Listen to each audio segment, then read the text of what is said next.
Retour du grand direct donc et après les obsèques cet après-midi célébrés en grande pompe d'ailleurs par le Hezbollah de Samir Kountar. Le discours en ce moment même, vous voyez, n'est toujours pas fini, ça fait près de 40 minutes maintenant, de Hassan Nasrallah, le chef spirituel donc du mouvement chiite libanais, qui réagit donc à l'élimination d'un de ses cadres.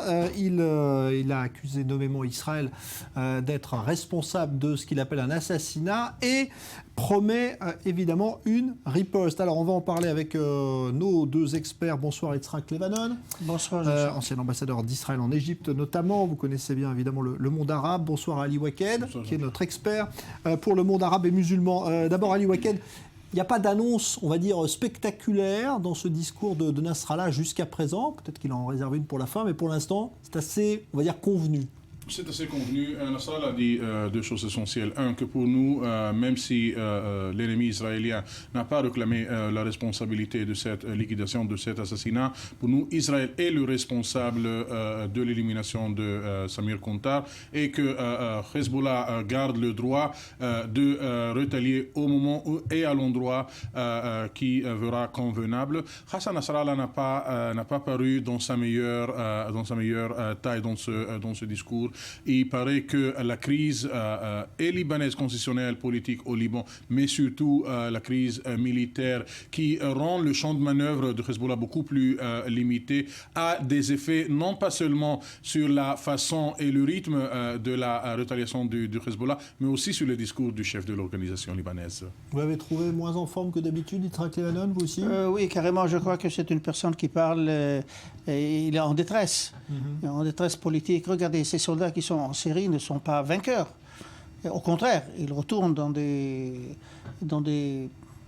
boîtes, disons, pour les enterrer. Secondo, il n'a pas réussi ce qu'il a promis, de conquérir le Kalamoun, les monts de Kalamoun, dans quelques semaines. Et ça va faire 1 an à peu près, ils n'ont pas réussi à le faire. Donc ces soldats ne sont pas vainqueurs. Secondo, Ali a tout à fait raison sur la crise libanaise interne qui est une impasse complète à cause de Hezbollah, pas à cause de quelqu'un d'autre. Toujours pas de président au Liban. Il n'y a pas de président au Liban, c'est à cause de Hezbollah et parce que lui, il est en détresse. D'un côté, il supporte Michel Aoun, mais de l'autre côté aussi, il est prêt peut-être à trouver une solution avec le président de Marada, Sleiman Frangieh par exemple, mais il est en détresse. Et secondo, bon, il n'a pas vociféré, disons, des menaces comme il le faisait au passé. Il a dit que, bon, on va choisir le lieu et le moment convenu. Disons que dans le langage diplomatique ou dans le langage des menaces, je crois que c'est modéré. Mais il faut faire attention parce que, à mon avis, c'est très probable qu'il réagisse, mais ce n'est pas probable, à mon avis, que dans sa réaction, il pourra amener une certaine escalation entre nous et le Hezbollah. Nasrallah et le Hezbollah ne sont pas intéressés à offrir un front contre Israël parce qu'ils savent les conséquences. Et je ne crois pas qu'il faut être tout à fait franc. C'est vrai qu'ils ont fait une certaine glorification de Samir Kountar, mais je crois que le Hezbollah ne va pas rentrer en guerre en Israël pour les beaux yeux de Salim Kountar. Alors justement, est-ce qu'on ne lui donne pas un peu trop d'importance? C'est vrai que ces obsèques, on a l'impression que c'est un des hauts dirigeants du Hezbollah qui a été tué. Quelle place il faut donner à Samir Kountar, Ali Waked? Au contraire, moi je pense que la façon dont Hezbollah, les chaînes de télévision et de radio de Hezbollah, les médias de Hezbollah en général, n'ont pas signalé l'assassinat de Samir Kountar comme tout le monde l'a pensé. La réaction a été très modeste. Le fait que Samir Kountar, l'article ou le report sur le décès, l'assassinat de Samir Kountar faisait partie essentielle, mais encore seule une partie dans les journaux de la chaîne télé de Hezbollah, ce qui signifie que Hezbollah envoie un message à ses patriotes, aux Libanais, aux partisans de Hezbollah, que si jamais il va y avoir une réaction, une rétaliation, elle ne sera pas immédiate, elle ne sera pas sous forme d'un embrasement face à Israël. C'est vrai que hier, sur la ville nord de Naharia, les citoyens d'Israël ont subi quelques tirs de roquettes, mais c'est le maximum pour le moment auquel Hezbollah peut se permettre. Jean-Charles, quand Ahmad Mourni, le chef de l'état-major, soi-disant, de Hezbollah, a été assassiné, on a vu quelques tentatives par le Hezbollah d'essayer de lancer des attaques en Afrique, en Amérique latine, en Grèce et au Chypre. Et à mon avis, dans les prochaines semaines, voire dans les prochains mois, probablement on verra cette forme de rétaliation, mais de toute façon, on ne verra pas le Hezbollah ouvrir un nouveau front avec Israël, surtout pas à la frontière israélo-libanaise. Ouais, il y avait eu un tir la dernière fois, après l'assassinat de Jawad Mourni, cette fois, un tir qui avait visé justement un véhicule militaire israélien. On peut s'attendre. Deux soldats tués, on peut s'attendre à ce tir. Regardez, ils ont fait à Hardov, disons dans la partie nord-est, dans la frontière libano-syrienne. Mais depuis, je crois qu'Israël a pris certaines précautions. On a construit des bétonnades, on a construit un mur de 8 mètres de haut, on a construit aussi plusieurs choses pour prendre certaines précautions. Et ça, le Hezbollah le voit. Et nous, on le fait. C'est vrai qu'on prend au sérieux ce que Nasrallah est en train de dire, parce que dans le passé, il a dit une chose, il l'a fait. Et c'est une personne qu'il faut prendre au sérieux. S'il dit qu'il va arrêter, il va réagir, donc il faut prendre au sérieux, mais de quelle manière il va réagir et où il va réagir. C'est vrai qu'il va essayer là où il pourra le faire. Notre travail serait de ne pas lui permettre d'avoir cette facilité. Le jeu, il est très clair. Mais au fond, et je le répète, je ne crois pas que lui, il est intéressé maintenant d'ouvrir un nouveau front, à moins qu'il retourne ou il retire toutes ses troupes de Syrie et laisse tomber Bachar el-Assad. Et il retourne au Liban pour la lutte du Liban, que ce soit pour la présidence ou que ce soit contre Israël, etc. C'est loin, je ne le vois pas, parce qu'il y a des fortes pressions pour qu'il reste au Liban et qu'il continue à aider Bachar el-Assad, jusqu'à qu'on s'achemine vers une solution politique. La solution politique, c'est vrai que d'après la résolution du Conseil de sécurité, ça va commencer en janvier, ce qui est juste derrière la porte. Mais je crois que ça va prendre du temps. Parce que d'après l'accord entre les Américains et les Russes, il y a 18 mois pour le moins que Bachar el-Assad pourra rester en service. Donc Hezbollah va rester pour le moins, c'est 18 mois. Ouais. Donc il va pas ouvrir. Jean-Charles, que Hezbollah, dans la deuxième intifada, surtout dans la deuxième et dernière partie de l'intifada, c'est lui qui a orchestré, c'est lui qui a financé, qui a incité à la très grande majorité des attaques, y compris des attaques à la bombe suicide que des Israéliens ont vécu, faire sauter des autobus en Israël.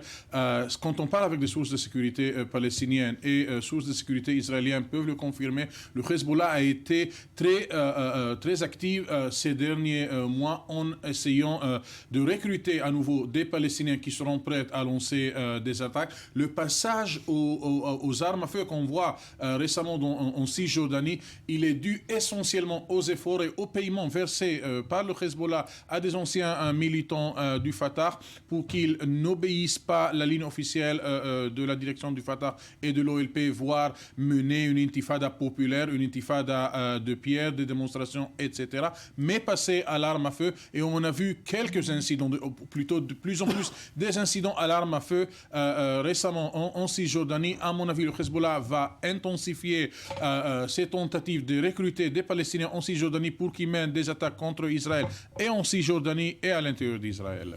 Alors, Israël, en tout cas, se prépare évidemment à cette riposte. D'ailleurs, aujourd'hui, c'est sans doute pas un hasard, on a annoncé la mise au point d'un tout nouveau système d'interception de missiles de plus longue portée que les roquettes qui viennent de Gaza. C'est Maxime Pérez qui va nous donner ces précisions. Il est à Nahariya, tout près donc de la frontière libanaise, là où on pourrait être concerné justement. Maxime, si on traduit, c'est assez compliqué à traduire, on en a parlé ici même, on peut appeler ça le sceptre de David ou le sceptre magique. En tout cas, c'est un nouveau système israélien, c'est ça ? Oui, une nouvelle trouvaille de l'industrie militaire israélienne avec ce système appelé baguette magique ou fronde de David, selon son appellation commerciale.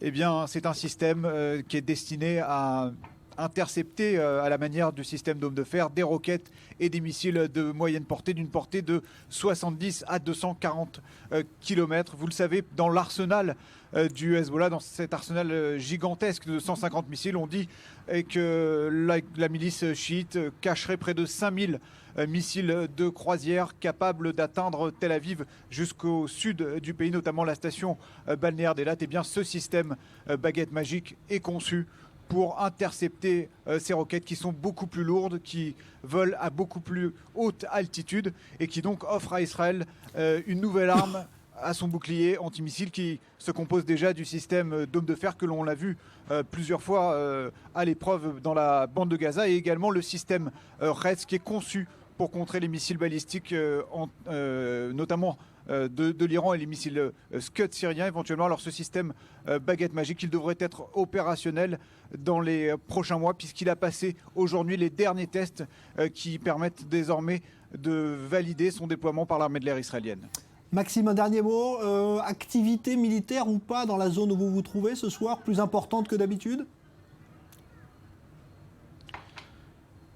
Oui, ce qu'on peut dire, c'est qu'il y a un redéploiement défensif de l'armée israélienne, un redéploiement qui s'opère de manière évidemment très discrète, parce qu'on ne veut pas pousser le Hezbollah à une riposte rapide, et surtout on ne veut pas se montrer trop près de la frontière avec le Sud-Liban. On se rappelle que la dernière riposte du Hezbollah, suite à une autre attaque attribuée à Israël en janvier dernier, elle s'est déroulée justement dans ces routes qui longent la frontière israélo-libanaise, où une patrouille de militaires israéliens avait été pris pour cible par des missiles anti-chars tirés à plusieurs kilomètres de distance. C'est ce scénario qui est évidemment pris le plus au sérieux par Israël à sa frontière nord, parce que, à vrai dire, on écarte le risque d'attaque massive, d'attaque de roquettes notamment de la part du Hezbollah, même si hier soir il y a eu évidemment quelques salves tirées, mais c'est le fait principalement de factions libanaises qui ont en quelque sorte voulu tirer une salve d'honneur pour Samir Kountar, qui était un des leurs avant de rejoindre les rangs du Hezbollah. Merci Maxime Pérez, en direct donc de Nahariya, tout près de la frontière avec le Liban. C'est vrai qu'aujourd'hui, on se demande si Nasrallah, finalement, ne craint pas lui aussi pour sa vie. Qu'est-ce qui retient, à votre avis, Israël aujourd'hui de chercher à l'éliminer ? Est-ce que ce serait une cible pour Israël, ou est-ce qu'il faut juste maintenir une pression autour de lui ? Regardez, je ne crois pas qu'il y a une politique israélienne d'éliminer les ennemis. Enfin, à moins qu'il y a quelque chose qui est sur le qui-vive, qui va faire quelque chose. Enfin, comme c'était le cas avec Samir Kountar, d'après les informations de renseignement israélien, il était sur le point de monter des opérations dans le plateau de Golan. La seconde chose, je crois que c'est très indicatif, à mon avis, que Nasrallah n'est pas sorti de son abri aujourd'hui, même pas pour aller dans les funérailles de Samir Kountar, qu'il a glorifié tellement dans son discours. Et secondo, son discours n'était pas fait à l'air ouvert, il était dans son abri toujours. Et je crois qu'il craint, et cela exactement parce que celui qui a commis cet acte contre Samir Kountar, il s'est basé sur des renseignements qui sont solides et corrects pour lui permettre de le faire. Donc, Nasrallah, tout près de Damas, c'était dans la région, dans la banlieue de Damas de Germana, et là où il y a, et c'est une banlieue où les chrétiens et les druzes vivent ensemble. Il y a 2 millions d'habitants dans cette partie-là. Donc, trouver une paille dans 2 millions d'habitants, je crois que Nasrallah, il comprend très bien le message que celui qui a commis ceci, il a l'information nécessaire et qu'il voit tout clair, donc il peut viser tout ce qu'il veut. Et c'est pour cela que le Hezbollah, à mon avis, et Nasrallah en premier lieu, il a pris ses précautions et est resté dans l'abri. Une cible ou pas ? Nous qui étions habitués à ce que Israël et Hezbollah sont des ennemis presque éternels, à mon avis, Israël n'est plus une cible prioritaire de Hezbollah. Pour le Hezbollah, la guerre contre les djihadistes qui menacent non pas seulement l'organisation chiite dirigée par Hassan Nasrallah, mais qui menacent toute la communauté chiite et les autres communautés qui peuvent être les alliés des chiites, voire les druzes et les chrétiens. Donc la priorité de Hassan Nasrallah, c'est d'essayer d'éliminer les daïchistes, l'État islamique et les djihadistes en Syrie, aussi au Liban, et de maintenir cette voie de de munitions entre l'Iran et le Liban via Damas. Et puis seulement peut-être vient Israël. Donc au bout de 2-3 ans, on voit que toute la carte géopolitique et la carte des priorités des organisations a dû changer à cause de cette guerre syrienne et du fait que Hassan Nasrallah a pris cette décision. Il y aura des gens qui diront que ce n'était pas la décision de Hassan Nasrallah, mais plutôt la décision d'Iran de voir le Hezbollah impliqué dans la guerre syrienne aux côtés du président Assad. Le résultat, c'est que Israël n'est plus la cible prioritaire de Hezbollah. Et donc, à mon avis, même la réaction du Hezbollah, la riposte de Hezbollah, ne sera pas sous les formes traditionnelles qu'on a dû connaître avant l'an 2006, voire par des tirs de roquettes sur Israël. On a vu on a vu le reportage sur les nouveaux systèmes israéliens. À mon avis, les Libanais et le Hezbollah voient où ces systèmes font les comptes, et selon ces comptes, la Syrie et les djihadistes viennent en première place pour le Hezbollah. Voilà, il vient de terminer d'ailleurs son discours, hein, Hassan Nasrallah, donc pas d'annonce spectaculaire, si ce n'est ce dont on parlait à l'instant, c'est-à-dire qu'il fallait s'attendre effectivement à des représailles, le moment venu, hein, c'est le terme qu'il a employé, pour le Hezbollah qui accuse donc Israël d'avoir assassiné le frère Samir Kuntar, c'est aussi le mot qu'a employé Nasrallah, pour parler de ce cadre du mouvement qui a été liquidé. Merci Ali Waked, merci à vous Yitzhak Levin. Nouveau journal dans un instant.